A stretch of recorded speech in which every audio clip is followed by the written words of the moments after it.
Hey friends, welcome back for another video. Today we're going over Miss Jordy Ray's 6-week update and a little bit on mom and my 6-week postpartum update. And if it looks like I haven't gotten ready today, it's because I haven't gotten ready today.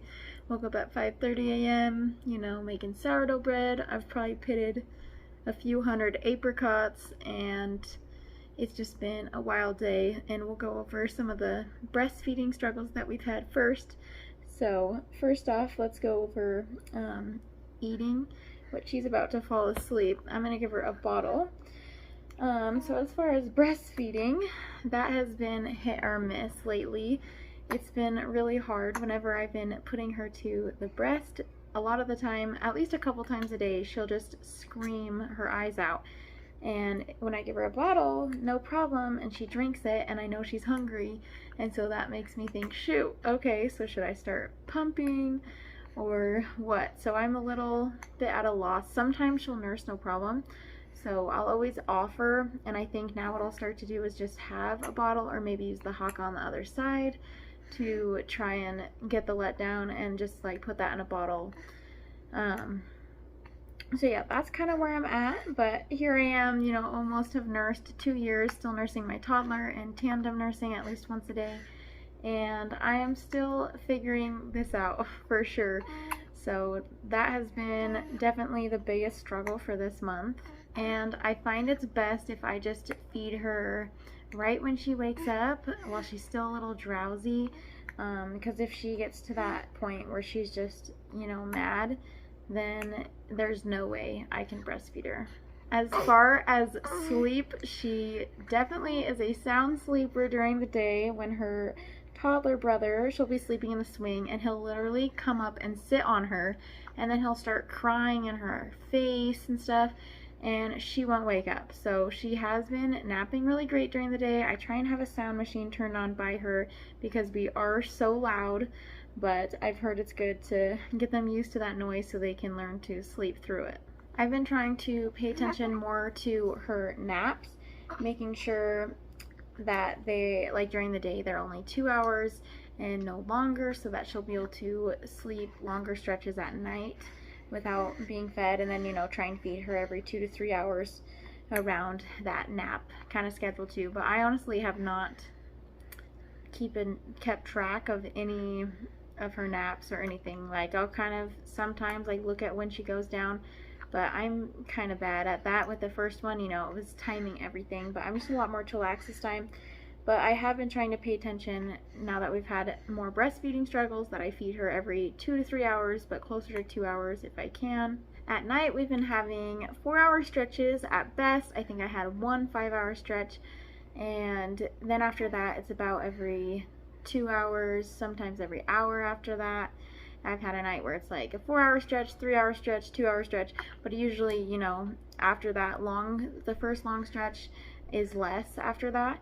But I have still been waking up feeling fully rested, and if I can at night, I try and give her a dream feed, but that isn't always something that she's wanting to do because she's just too drowsy and won't let me stick my nipple in her mouth. So I just say, okay, whatever, I'm just gonna go to bed, if it's gonna be way too much work for me to try and get her to feed. So if she will nurse while she's sleeping and do a dream feed, then that stretches the first stretch of the night longer, so that is ideal.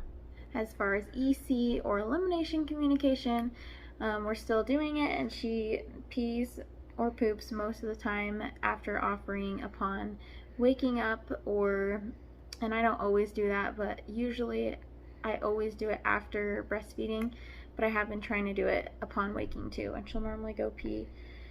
But something funny is that my toddler has become very possessive whenever she's sitting on the potty, because he'll also use the potty too occasionally, and so he's like, mine, trying to like take it away from her. So I have to tell him it's okay, like let her use it. But even if he had just gone pee and he sees her going pee on it, then he wants to sit on it. So that's been kind of funny to watch. Some of Jordy Ray's favorite things have been taking baths. She falls asleep on my chest like every single bath, and she just gets so comfortable.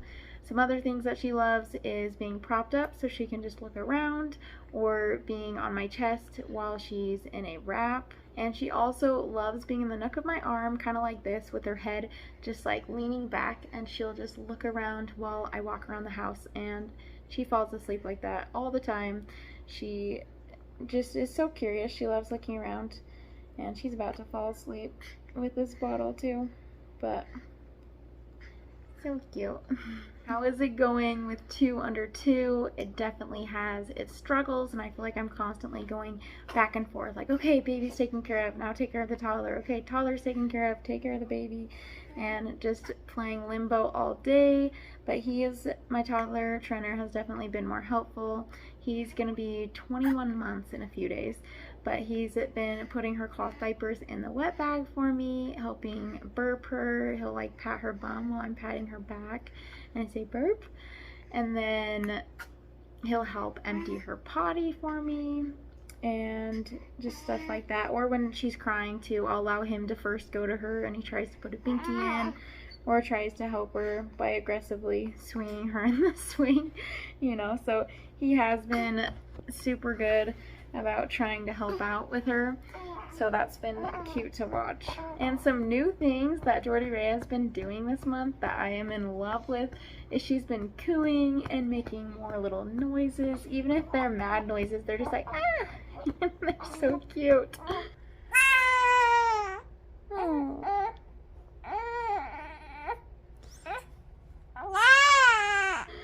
It's the cutest thing ever. And then she's also started smiling, which just melts my heart every time when I talk to her. And she'll just start smiling, or she'll just do like little O lips or little pursed lips, and it's so sweet. I love watching it.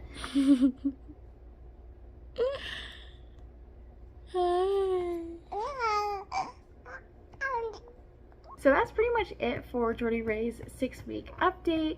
She also got weighed, had an little appointment, had her hearing test, passed that, and then she was 9 pounds 7 ounces, and she started out at 7 pounds 13 ounces at birth.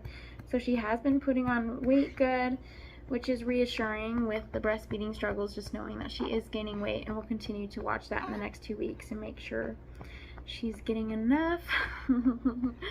And as far as me postpartum, there's not too much to update on. My bleeding has pretty much stopped. I would say around 3 to 4 weeks it was pretty much stopped, and maybe a few days here and there would be spotting.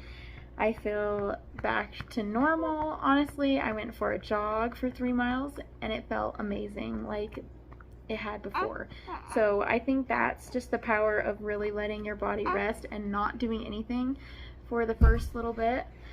And then I'm back to just like doing exercise, but just being mindful of my diastasis recti. I have a 1 finger gap.